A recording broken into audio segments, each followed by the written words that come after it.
menjadi salah satu penyebab para petani di Indonesia menurun. Hal ini menyebabkan mahalnya harga pangan di Indonesia yang berakibat menurunnya tingkat ekspor dan naiknya tingkat impor.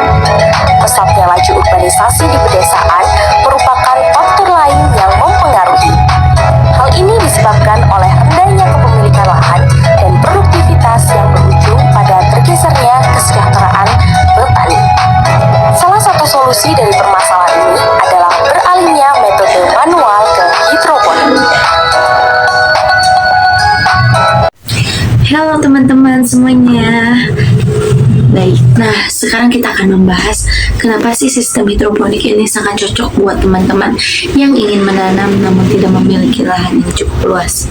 Nah, jadi sistem hidroponik ini merupakan sistem bertanam yang tidak memerlukan media tanam, pupuk, serta pestisida. Nah, tetapi sistem ini juga memerlukan media air yang bernutrisi AB mix dan juga media tanam netral. Lalu apa sih kelebihan sistem hidroponik dibandingkan cara menanam dengan yang lain? Oke teman-teman, jadi kelebihan yang pertama tentunya tidak memerlukan tanah. Yang kedua, hemat air. Dan yang ketiga, pertumbuhannya cenderung lebih cepat. Yang keempat, terbebas dari hama dan gula. Dan yang terakhir, bebas dari pestisida.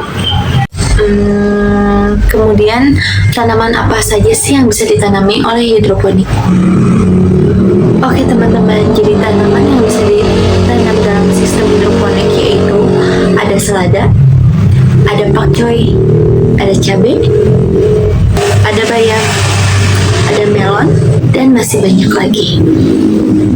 Oke teman-teman, selanjutnya di sini aku bakalan sharing beberapa metode tentang sistem hidroponik, sehingga nanti teman-teman semuanya bisa memilih dan menerapkan metode apa yang cocok buat teman-teman. Nah, yang pertama yaitu ada sistem aeroponik. Apa sih sistem aeroponik? Jadi, sistem aeroponik ini merupakan salah satu sistem hidroponik yang paling canggih, namun sedikit ribet. Tapi teman-teman semuanya, sistem aeroponik merupakan sistem hidroponik yang terbaik karena bisa menghasilkan hasil panen yang lebih baik daripada sistem hidroponik yang lainnya. Nah, yang kedua ada DFI atau juga disebut diploid teknik. Jadi sistem ini merupakan salah satu sistem hidroponik yang nantinya akar tanaman dan juga media tanam akan tergenang dan bersentuhan langsung dengan air. Nah, kelebihan dari sistem ini adalah tidak memerlukan pompa air selama 24 jam berturut-turut. Jadi, ketika listrik mati, tanaman kalian tetap akan aman.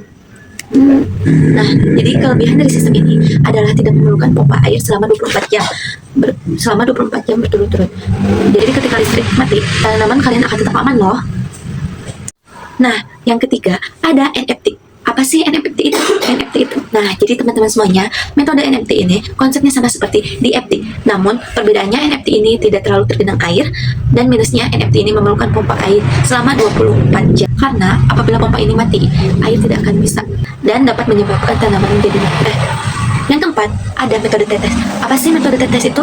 Oke teman-teman, jadi metode ini nantinya tanaman kalian akan diteteskan dengan nutrisi. Dan yang terakhir, ada sistem hidroponik apung. Apa sih hidroponik apung itu? Oke, aku akan bahas. Nah, teman-teman semuanya, jadi sistem hidroponik ini merupakan sistem hidroponik yang paling sederhana di antara sistem hidroponik yang lainnya. Nah, jadi ini cocok sekali untuk teman-teman, bagi teman-teman yang pemula di hidroponik. Itu dia sedikit informasi mengenai sistem hidroponik. Dan kenapa sih sistem hidroponik ini sangat cocok buat teman-teman semuanya ketika teman-teman semuanya ingin bertanam, namun tidak memiliki tanaman yang cukup luas. Oleh karena itu, yuk mulai menanam dengan sistem hidroponik. Saya Haifa Zakira Aptani, izin mengundurkan diri. Mohon maaf apabila ada kesalahan, karena saya masih tahap belajar. Wassalamualaikum warahmatullahi wabarakatuh. Bye, see you next time.